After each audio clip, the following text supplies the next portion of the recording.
Hi, everyone. This is Miss Erin. I wanted to make sure that I recorded some of this book for you. The book that we're starting right now is called Outsiders, and it's written by S.E. Hinton. And so, what I'm going to do is I'm going to read through this book so that you can hear it as well as see it. So, I want you to follow along in the book as I'm reading. So, we're going to start with chapter 1 of The Outsiders, and it's written in dedication for Jimmy. Chapter 1. When I stepped out into the bright sunlight from the darkness of the movie house, I had only two things on my mind: Paul Newman and a ride home. I was wishing I looked like Paul Newman. He looks tough and I don't, but I guess my own looks aren't so bad. I have light brown, almost red hair and greenish-gray eyes. I wish they were more gray because I hate most guys that have green eyes, but I have to be content with what I have. My hair is longer than a lot of boys wear theirs, squared off in back and long at the front and sides. But I am a greaser, and most of my neighborhood rarely bothers to get a haircut. Besides, I look better with long hair. I had a long walk home and no company, but I usually loan it anyway, for no reason except that I like to watch movies undisturbed, so I can get into them and live them with the actors. When I see a movie with someone, it's kind of uncomfortable, like having someone read your book over your shoulder. I'm different that way. My second oldest brother, Soda, who is 16 going on 17, never cracks a book at all, and my oldest brother, Daryl, who we call Derry, works too long and hard to be interested in a story or drawing a picture, so I'm not like them. And nobody in our gang digs movies and books the way I do. For a while there, I thought I was the only person in the world that did, so I loaned it. Soda tries to understand at least, which is more than Derry does. But then Soda is different from anybody. He understands everything, almost. Like he's never hollering at me all the time the way Derry is, or treating me as if I was 6 instead of 14. I love Soda more than I've ever loved anyone, even Mom and Dad. He's always happy-go-lucky and grinning, while Derry's hard and firm and rarely grins at all. But then Derry's gone through a lot in his 20 years, grown up too fast. Soda Pop will never grow up at all. I don't know which way's the best. I'll find out one of these days. Anyway, I went on walking home, thinking about the movie, and then suddenly wishing I had some company. Greasers can't walk alone too much or they'll get jumped, or someone will come by and scream, "Greaser!" at them, which doesn't make you feel too hot, if you know what I mean. We got jumped by the Socias. I'm not sure how you spell it, but it's the abbreviation for the socials, the jet set, the West Side rich kids. It's like the term greaser, which is used to class all us boys on the East Side. We're poorer than the Socias in the middle class. I reckon we're wilder, too. Not like the Socias, who jump greasers and wreck houses and throw beer blasts for kicks and get editorials in the paper for being a public disgrace one day and an asset to society the next. Greasers are almost like hoods. We steal things and drive old souped-up cars and hold up gas stations and have a gang fight once in a while. I don't mean I do things like that. Jerry would kill me if I got into trouble with the police. Since Mom and Dad were killed in an auto wreck, the three of us get to stay together only as long as we behave. So Soda and I stay out of trouble as much as we can, and we're careful not to get caught when we can't. I only mean that most greasers do things like that, just like we wear out our hair long and dress in blue jeans and t-shirts, or leave our shirt tails out and wear leather jackets and tennis shoes or boots. I'm not saying that either Socias or greasers are better. That's just the way things are. I could have waited to go to the movies until Derry or Soda Pop got off work. They would have gone with me, or driven me there, or walked along, although Soda just can't sit still long enough to enjoy a movie, and they bore Derry to death. Derry thinks his life is enough without inspecting other people's. Or I could have gotten one of the gang to come along, one of the 4 boys Derry and Soda and I have grown up with and consider family. We're almost as close as brothers. When you grow up in a tight-knit neighborhood like ours, you get to know each other real well. If I had thought about it, I could have called Derry and he would have come by on his way home and picked me up. Or Two-Bit Matthews, one of our gang, would have come to get me in his car if I had asked him. But sometimes I just don't use my head. It drives my brother Derry nuts when I do stuff like that, because I'm supposed to be smart. I make good grades and I have a high IQ and everything, but I don't use my head. Besides, I like walking. I about decided I didn't like it so much, though, when I spotted that red Corvair trailing me. I was almost 2 blocks from home then, so I started walking a little faster. I had never been jumped, but I had seen Johnny after 4 Socias got hold of him, and it wasn't pretty.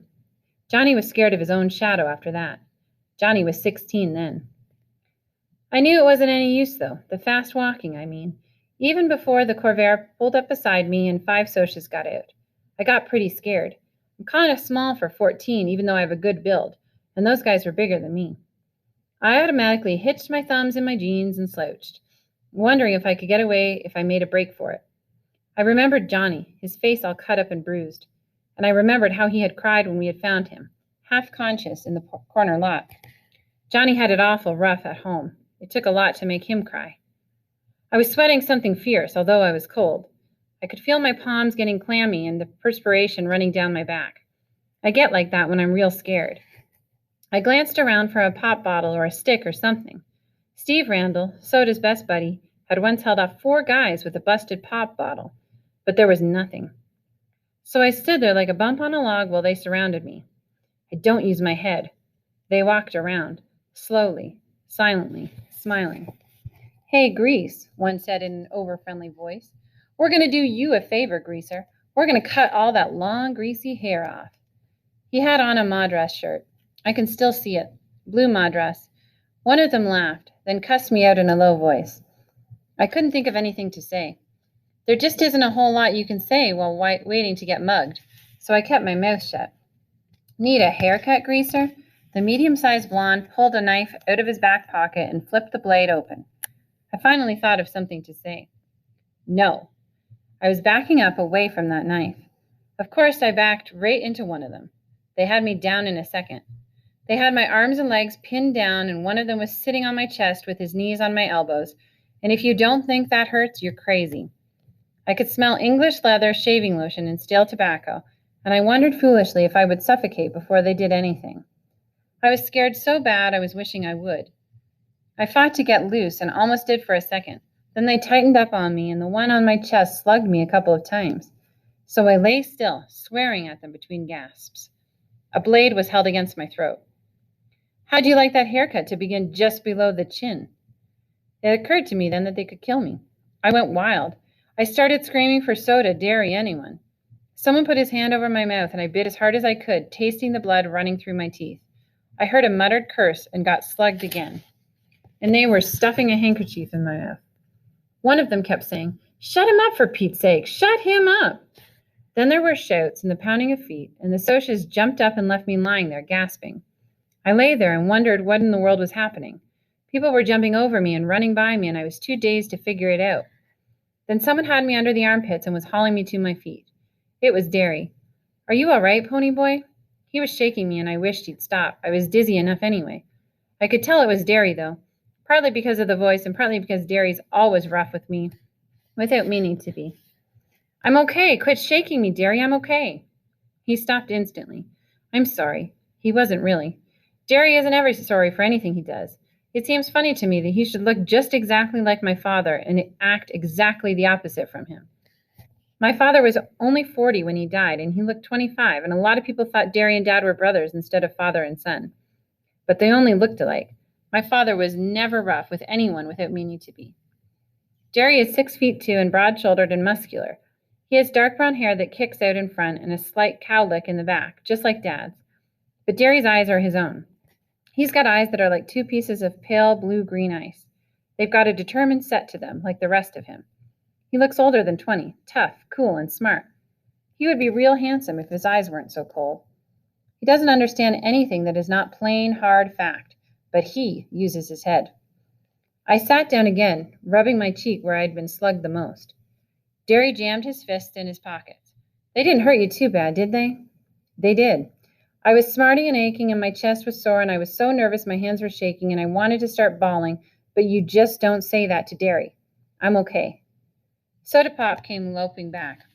By then I had figured that all the noise I had heard was the gang coming to rescue me. He dropped down beside me, examining my head. "You got cut up a little, huh, pony boy?" I only looked at him blankly. "I did?"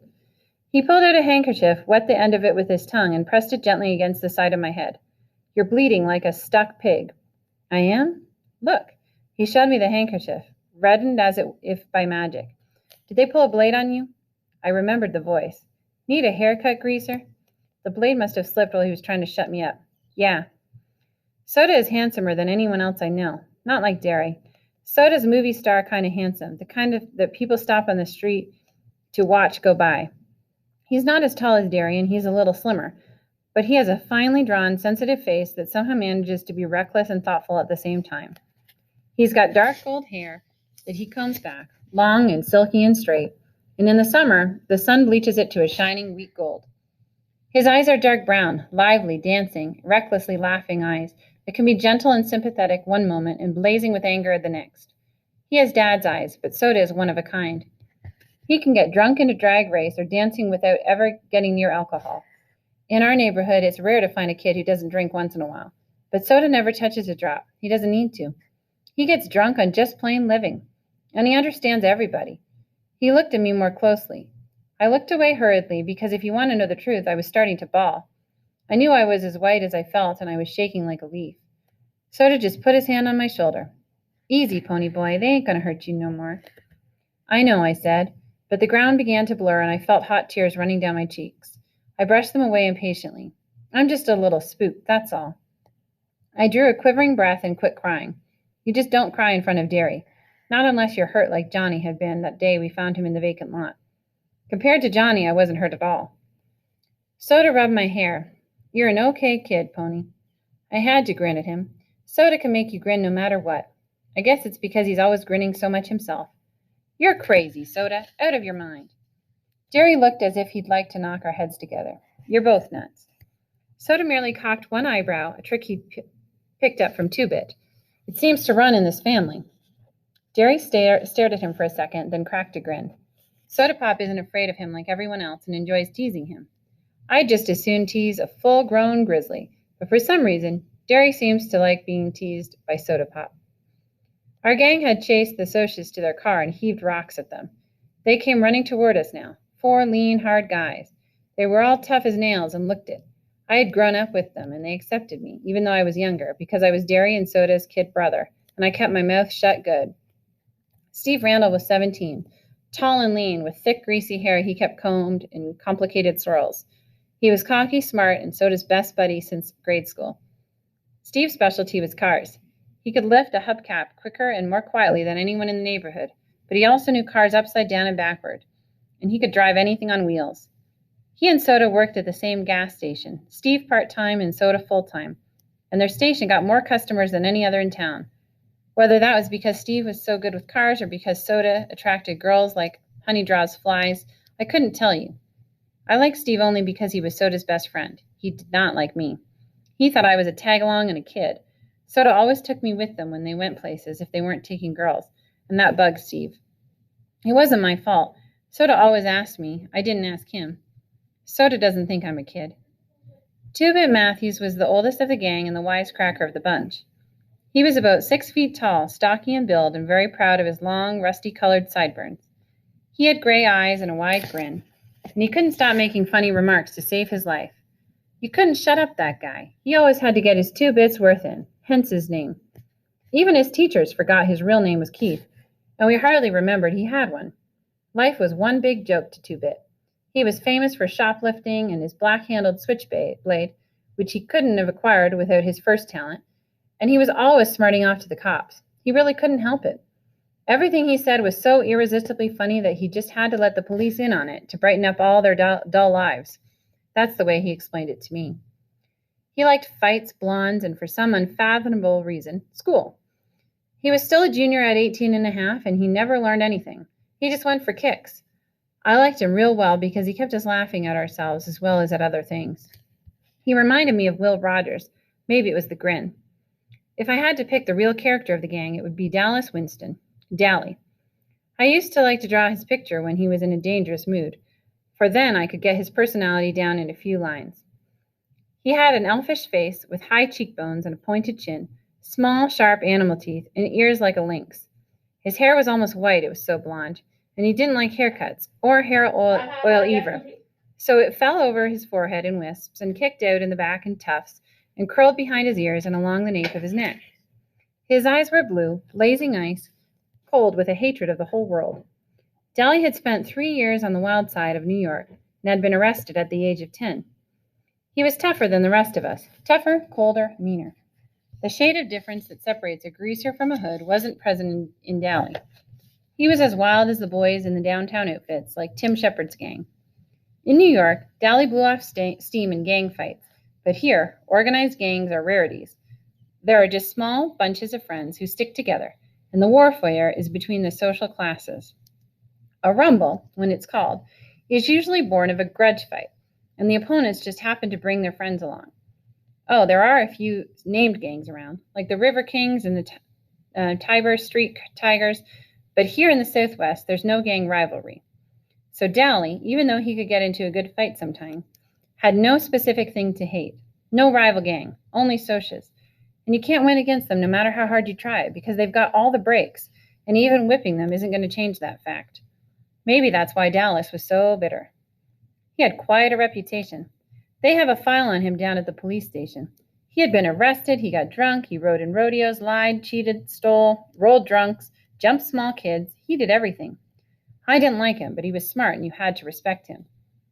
Johnny Cade was last and least. If you can picture a little dark puppy that has been kicked too many times and is lost in a crowd of strangers, you'll have Johnny. He was the youngest, next to me, smaller than the rest, with a slight build. He had black eyes and a dark tanned face. His hair was jet black and heavily greased and combed to the side, but it was so long that it fell in shaggy bangs across his forehead. He had a nervous, suspicious look in his eyes, and that beating he got from the socias didn't help matters. He was the gang's pet, everyone's kid brother. His father was always beating him up, and his mother ignored him, except when she was hacked off at something. And then you could hear her yelling at him, clear down to our house. I think he hated that worse than getting whipped. He would have run away 1,000,000 times if we hadn't been there.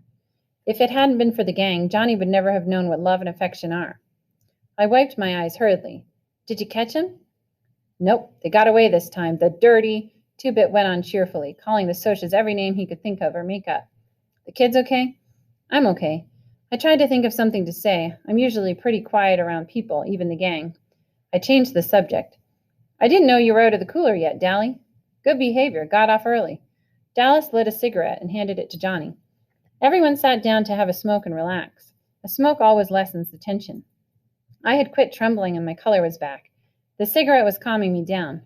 Two-Bit cocked an eyebrow. Nice looking bruise you got there, kid. I touched my cheek gingerly. Really? Two-Bit nodded sagely. Nice cut, too. Makes you look tough.